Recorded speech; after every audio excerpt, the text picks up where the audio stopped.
What does it take to be a great leader? Tap into people and purpose and have those as your motivators. How am I serving the people? How am I bringing us together to achieve something bigger than ourselves? Now you've got a chance to start being influential with other people. That's David Dye. He's the best-selling author of Tomorrow Together, Essays of Hope, Healing, and Humanity. Today, we'll talk with him about why vulnerability and perspective are critical components of any effective leader. But first, this is the Fit Mess, where together we learn to develop habits that help us live beyond our mental health struggles to create happier, healthier lives. He's Zach. He lives in the future with his anxiety. He's Jeremy, and he lives in the past with his depression. And we get together once a week in the present to share the obstacles we face and how we overcome them. And this week, that obstacle is figuring out how to be an effective leader, whether it's at home, at the office, or wherever you need to show up better in your life. And Zach, this episode is a perfect dovetail to what we did last week, talking about just getting your shit together, getting organized, figuring out how to get things done, which can help you become a more effective leader. And this is something you know a lot about because you've spent a lot of time in leadership in recent years. So they say. Yeah, I guess so. I've been leading teams for, I think, over 10 years now. And what have you found to be some of the most valuable pieces of being a great leader? Just, like we're going to find out in the interview, like being vulnerable and letting people know that you are human and that you make mistakes too. It really does open up the door to this really, really effective and efficient relationship that you can have with people that you have to lead. And this doesn't even mean like at work, right? Even having that conversation with a spouse, with your children, it doesn't matter. Like having that vulnerable conversation and allowing other people to know that you struggle, you have gone through hard times and you have figured shit out. People will follow you a little bit more so knowing that you've been through the struggle. I think anybody listening to this would agree with the second part of that of course, with your family, with your loved ones, vulnerability is key. You've got to open up to have those great connections with people.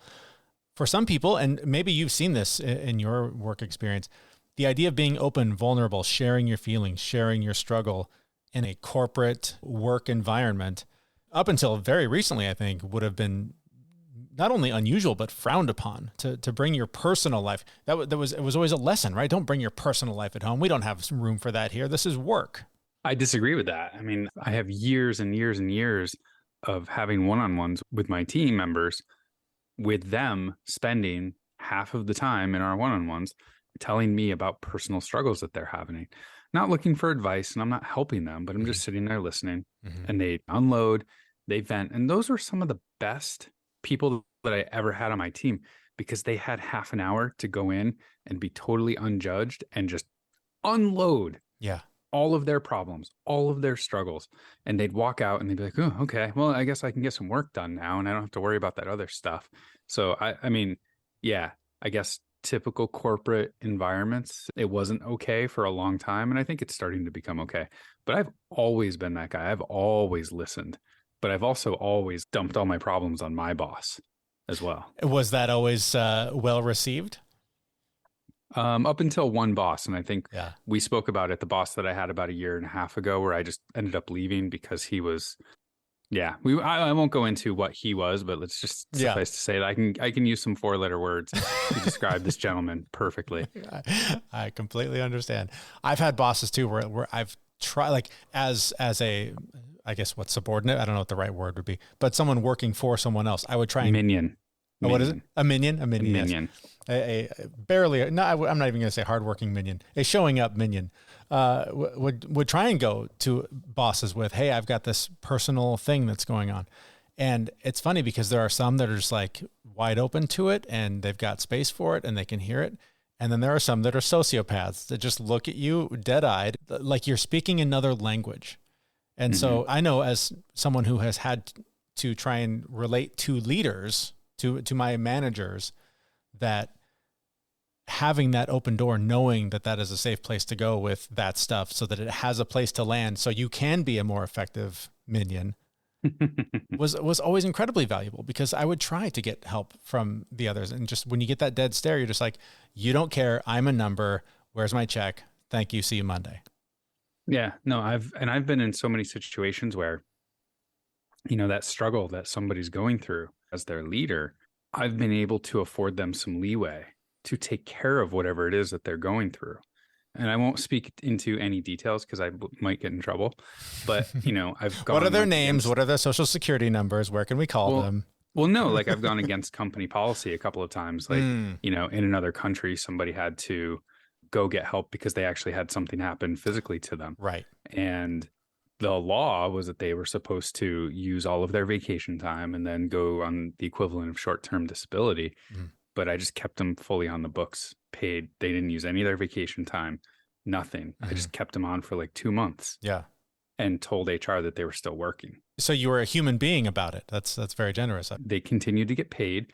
They continued to have health insurance to get through all of this. So like the first 20 years of my life were miserable, and I've been there, and I totally get it. So wherever I can, I'm going to afford somebody the opportunity to get through whatever they're struggling through in as comfortable a manner as they possibly can. They shouldn't have to worry about their job. I quickly want to mention our sponsor, Athletic Greens. If you want to empty that overflowing cabinet full of vitamins and replace them with one great tasting drink, then order Athletic Greens now so you can not only give your body what it needs to thrive, but we'll give you a free year supply of immune-supporting vitamin D and 5 free travel packs with your first purchase. The link to try it out is in the show notes for this episode at thefitmess.com. All right, so all this openness and feelings and sharing and stuff, apparently it's part of the office these days, and it in fact helps make you be a better leader. For some more perspective on this, we're joined by David Dye. He's the best-selling author of Tomorrow Together, Essays of Hope, Healing, and Humanity. And we started the conversation discussing the importance of perspective in any leader. When you think about perspective, for me, the first place I think about perspective is with stress. So much of our stress and so much of the ill health effects of stress are because we're really tight about something, but is it really important in the grand scheme? There are things that are definitely truly important. And you go up and look at the night sky, and if you can see the stars, and you think about how big a world we live in, how fast this planet is moving. I've got a chapter in there about standing still. We are all moving at hundreds of thousands of miles per hour. We're not aware of it. The earth is spinning. The earth is moving through space. The sun is moving through space. I mean, it's at a tremendous amount of speed going on. We're not aware of any of that. We don't have that perspective. I remember a time when I was a kid. I grew up in the west part of Denver. I was used to seeing downtown Denver from a particular perspective. One day, a friend's mom drives me over to the east side of town in the back of a pickup. We're all laying down flat because it's cold, it's windy, it's February. I'll never forget this. And I sit up, and it's like my whole world turned upside down because I had a completely different perspective of downtown Denver. Okay, well, that's cool. The weird part, this is like 11, 12-year-old brain, was when I realized that there were kids that grew up there, and that's the only perspective they'd ever known. Mm-hmm. Yeah. And so, those aspects of what we're seeing and how we're seeing it makes such a difference for us. And, when we're talking about reframing, whether it's our journey on health and wellness, whether it's our approach to leadership, like you said, everybody's got their own experience. And if we're thinking about not just our perspective, but other people's perspectives, we're going to be more effective in every aspect of our life. I like to call myself a leader. I think I'm okay at it. Most people say I am. I literally had a couple of examples of perspective happen last week in, somebody who would constantly assume negative intent on somebody else's actions because they didn't have that perspective of what the other person was trying to do. The other person's playing for the same team. They're trying to win. They're just doing what is right for the company, but the other person would assume negative intent. So I've been helping this person, coaching him through like switching that focus, but I would love to hear your thoughts on how do you change that focus, or how do you change that perspective or accept it in a way that's positive? Zach, the first thing I want to say is I love when you said, well, I think I'm a leader. Maybe I'm a leader. I like to consider myself a leader. You're a leader. I mean, you're positively influencing people. This podcast, the both of you are Zach and Jeremy. You're definitely doing good work in the world. I just ran my first ultra marathon, and I'm still having trouble referring to myself as a runner. I haven't got there yet. So, that's part of the journey. But to your question about how do you help someone change their perspective? There are a couple things that I think, and this is not easy work. And the first question I have for anyone listening is, are you able to change your own perspective? Are you open to data shaping how you see the world and the truth and the way that you understand things and the stories that we tell about ourselves? Zach, learning about you, we have a similar thing. I weighed almost 300 pounds. I've lost a tremendous amount of that weight. I had to reframe and reconsider the truth I understood about myself in order to go on that journey. And so recognizing how difficult that is for us gives us some empathy for how difficult that's going to be for another human being.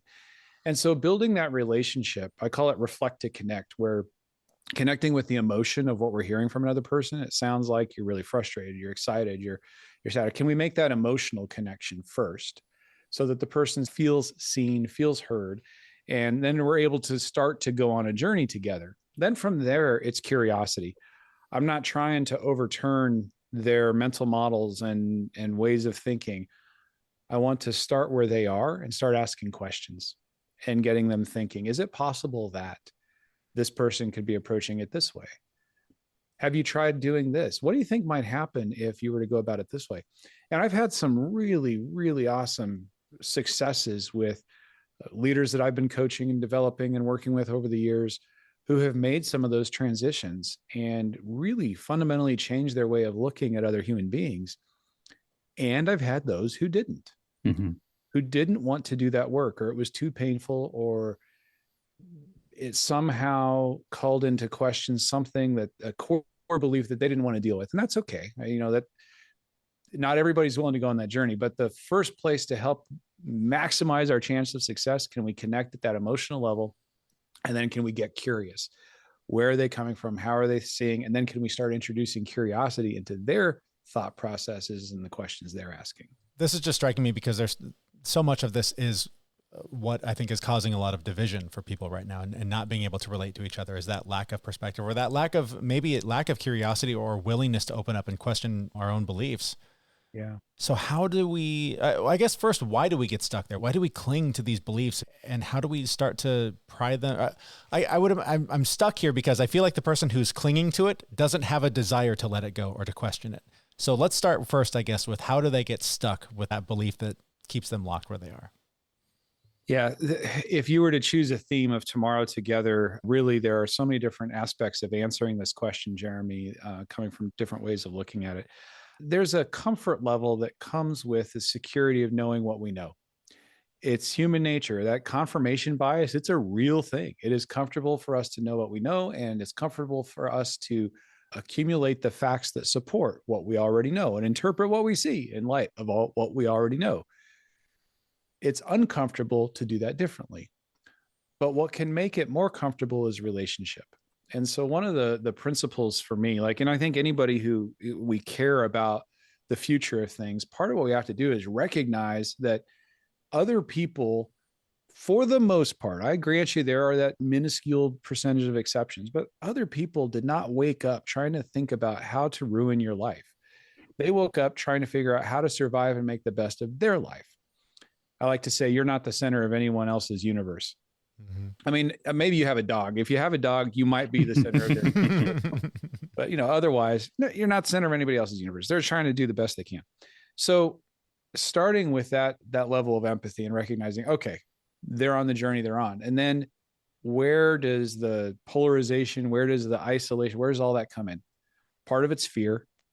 We're living in a time of change. I mean, you can look at humanity historically, and not any one individual, but the mass of humanity. And whenever we go through times of change and uncertainty and fear, and I don't know what's happening, and is my status changing, and do I feel a sense of loss? Now I'm holding on. I mean, listen, we're three white guys talking on a podcast right now. The world is changing, and for the better, in my opinion. And that change is frightening to many people. And so, okay, I can start with, there's some real legitimate fear there. Let's go back to the pandemic. People who are wearing masks, people who aren't wearing masks, and they get fired up at each other. But why? They're both coming from a place of fear and uncertainty of all that's going on. And if I can tap into that and recognize that emotion and start there, I've got a chance to have a conversation. And that relationship, that conversation is critical. That's the start of everything. And I think the other aspect is recognizing that there's truth behind just about everybody's position. There's some kind of truth. It might be an emotional truth. It might be a way of looking at the world, but there's something. So I share a story in Tomorrow Together about this island, Bonaire. It's this desert island in the South Caribbean, 60 miles north of Venezuela. You can go scuba diving there and different things, but there are wild donkeys roaming around this island. Well, if you know anything about that, There's not supposed to be donkeys roaming around the island. They're an invasive species. They were brought there 400 years ago by the Spaniards to haul salt and such. And then when machinery came along, you didn't need the donkeys. They just turned them loose. Like, what else are we going to do with these donkeys? Well, the donkeys don't belong there. It's a hostile environment. They're eating all the plants. They're getting sick. They're getting hit by cars, different things. So somebody started a donkey preserve to care for the donkeys. And you're thinking, well, that's obviously a good thing. At least I thought so. I visited it. It's like Shrek on donkey. It's hysterical. But you spend a little time investigating, and I found out that there's a whole petition opposed to the donkey sanctuary. I'm like, what is going on here? How can this be? Well, you dig a little deeper and you find out that these folks, they don't want to see the donkeys removed from the island. They feel like it's part of their heritage now. It's 400 years. That's a long time. It's part of what is now. So it's heritage. They also care about the donkeys, and they don't like the fact that some of the donkeys are being sterilized when they're brought in to control the population, and that some are euthanized because they're ill or sick and so on. And so, there's a position of caring on both sides of that discussion, and we can have a discussion if we can see that in one another. In building that relationship, all I can picture is just donkeys roaming all over the place. I'm sorry. Just grab a bag of carrots. Everything will be all right. That's right. So in building these relationships with people from a leader perspective, I know I am a big believer in being vulnerable as a leader. It helps relate to people that you are leading. It shows them that you're human. I want to ask you about that. Like in this relationship building, how important is vulnerability, whether it is as a leader or as a part of a family or as a friend or anything that you are in this world? Can you talk a little bit about vulnerability and why that's so important to the relationship? Yeah, Zach, it's absolutely critical. And it goes to the heart of why I wrote, one of the reasons I wrote this book. Tomorrow Together really came because, I've got some stuff in my past, and everybody has their junk, but I typically don't find a way to share that in those leadership conversations, but it's a critical part of who I am. And it's important for people to understand that. And some of it's not stuff I'm always proud of. And it's not, some of it's painful to share, but that vulnerability and connectedness is vital. And why? When you look at all the research around trust boils down to 4 things. Are you credible? Do I think you know what you're doing? Do I have some evidence that you know what you're doing? Reliable. Can I count on you to do what you say you're going to do? And then there's connected. Are we connected? Do I see you as a human being? Do I understand you as a human being? And that's where the vulnerability comes in. Am I opening a little bit? And it's different for different people, and we all have different comfort levels. I'm not saying you need to go to work, your next coaching engagement or anything that you're doing and just, throw up all your emotions all over people. But it's, can I be a real human being and acknowledge that, yes, I wrestle with, I'm going to call it lowercase d depression, and it comes and goes, and I'll be fine for weeks and weeks and weeks. And then all of a sudden it's there. I got to deal with it, as do, a huge number of people, but we don't talk about it. And so as soon as we can get real with that stuff, it allows people to connect with us. Why? Because everybody else has their stuff. Everybody has their junk. And to look at a leader or a coach or a role model, anybody who holds themselves up as if they don't have those things, and it's come easy and it's perfection, and this is what it is, that puts you on a pedestal. And now I know myself, like, that's not me. Well, good for you. You're special. And now we're disconnected. Mm-hmm.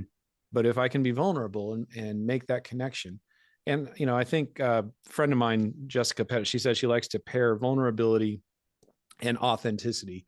They really have to go together. You don't want to be falsely vulnerable or authentic without the true letting us see our humanity. If we can pair both of those things, it definitely paves the way for trust.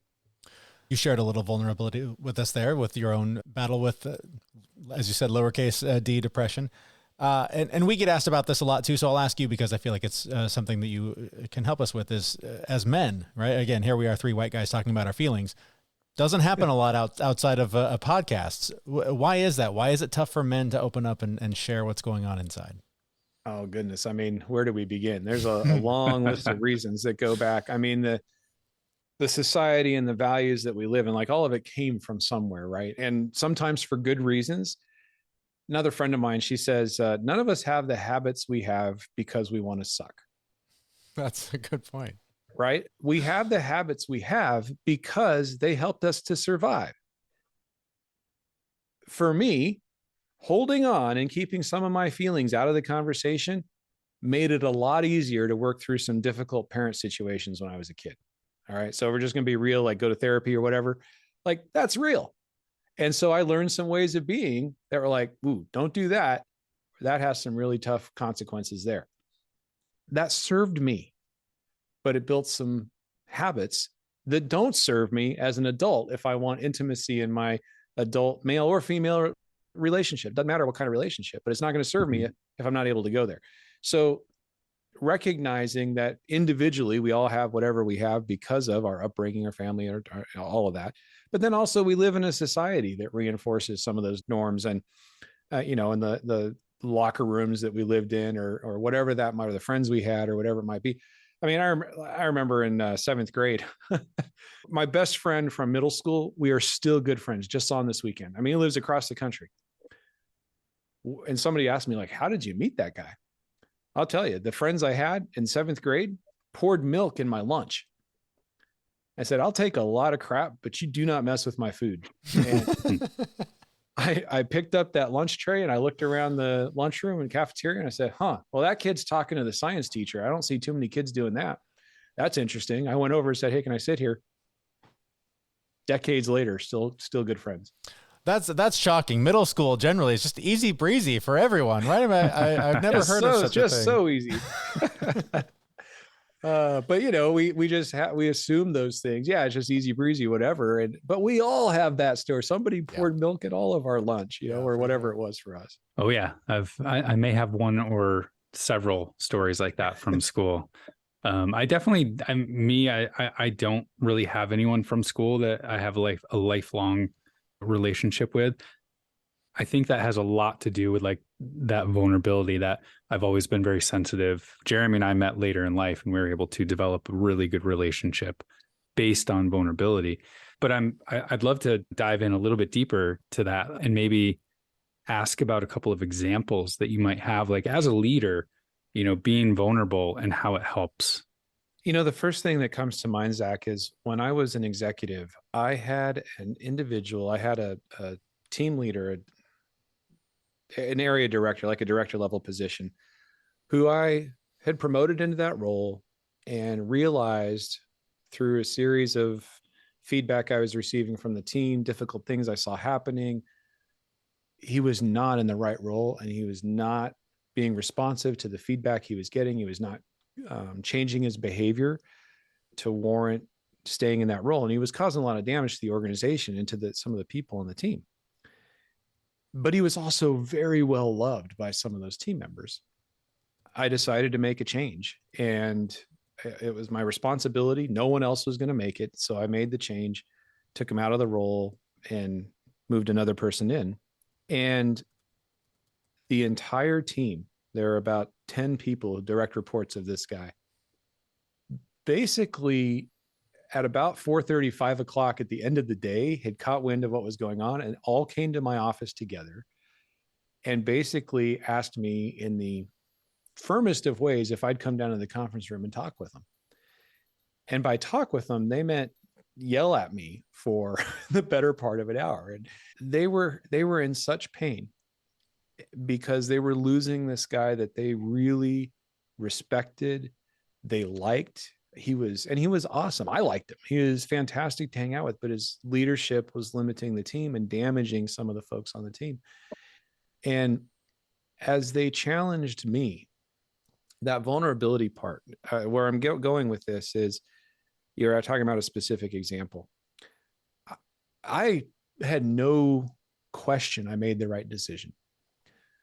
But in that moment, if I had focused on trying to justify the decision, well, let me explain to you why I'm right and you're wrong.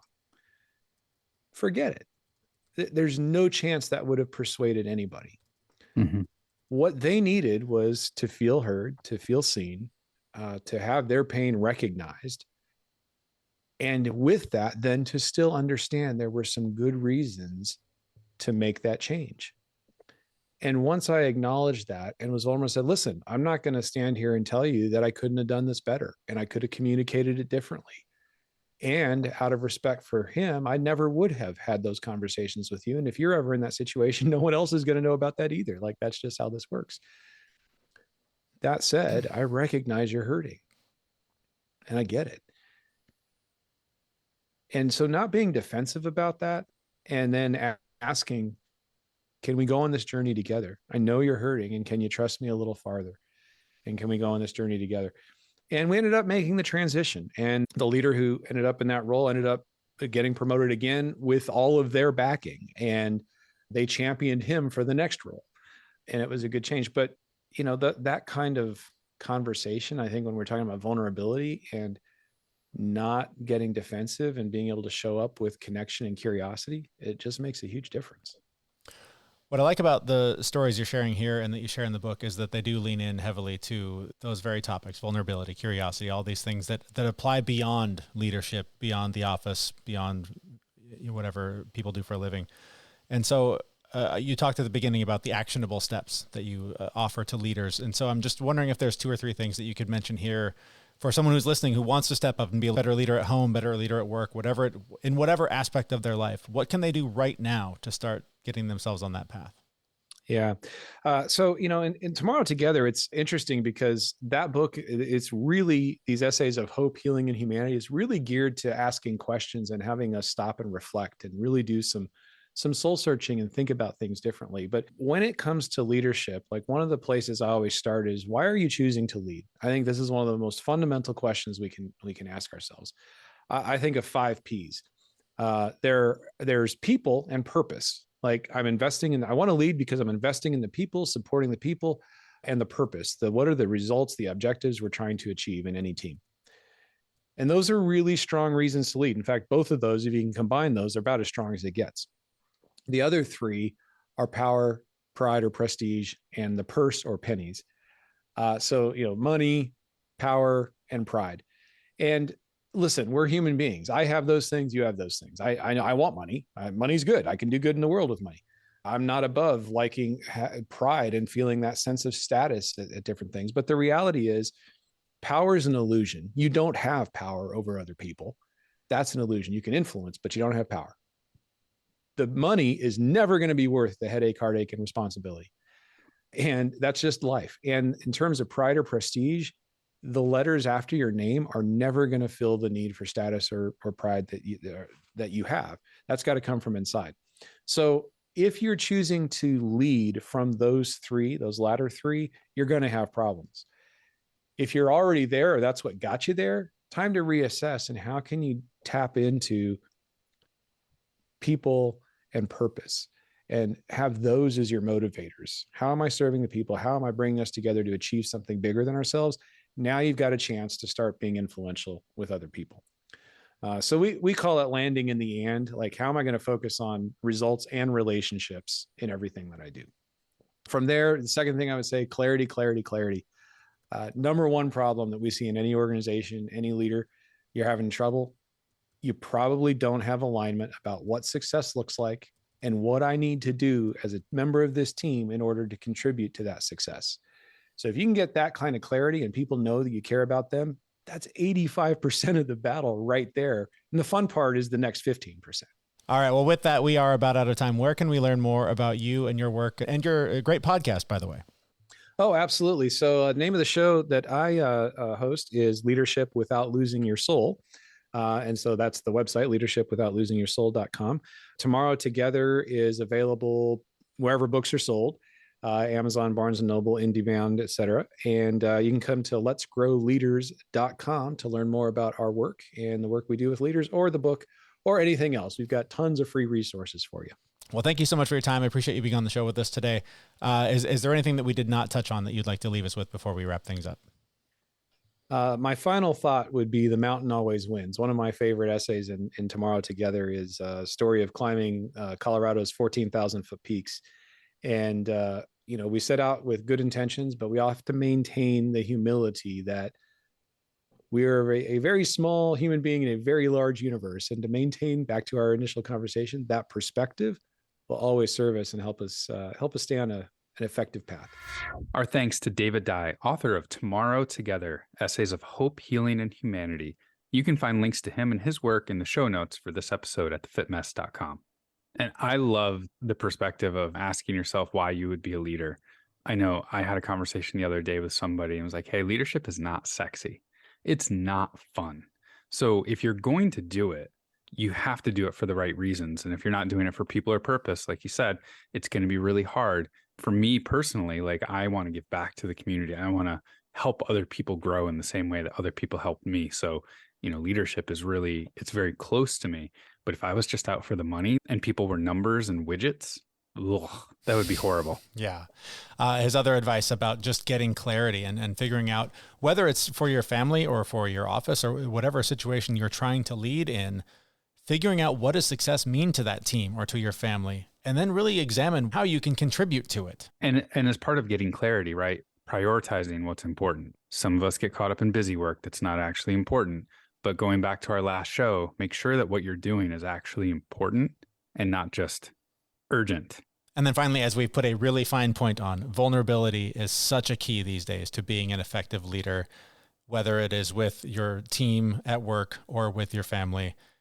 Just leading from a place of openness and sharing in that struggle really creates a bond and a connection with everyone you're trying to influence, because they can relate to you as a human being and not as the person who's just trying to drop the hammer and get things done.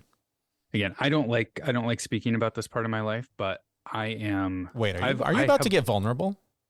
Yeah. Well, I try and keep this part separate. I have always been rated extremely high, like in the top 3 of leaders in any company that I've worked at. And I personally believe that being vulnerable with my teams is probably the single contributing factor to being rated that high all the time. Does your arm hurt from patting yourself on the back so hard? See, that's why I didn't want to fucking say it. Yes, my arm does hurt, but not for patting myself on the back. All right. Well, see, and that's why guys can't be vulnerable, because somebody just takes a shit in your face whenever you try and open up and share. So there you go. And a good example of not being a good leader, as someone explains a situation of being a good leader. What do you think makes a great leader? We'd love to hear from you on what you value in leaders. But maybe even better yet, I'd love to hear more horror stories of people that have worked with bad leaders or where they've failed on their own to be a good leader. So you can share those comments in our Facebook group, which is linked to the show notes for this episode at thefitmess.com, which is where we will be back next week with another episode. Thanks so much for listening. See you, everyone. Dickhead. We know this podcast is amazing and doesn't seem to lack anything, but we need a legal disclaimer.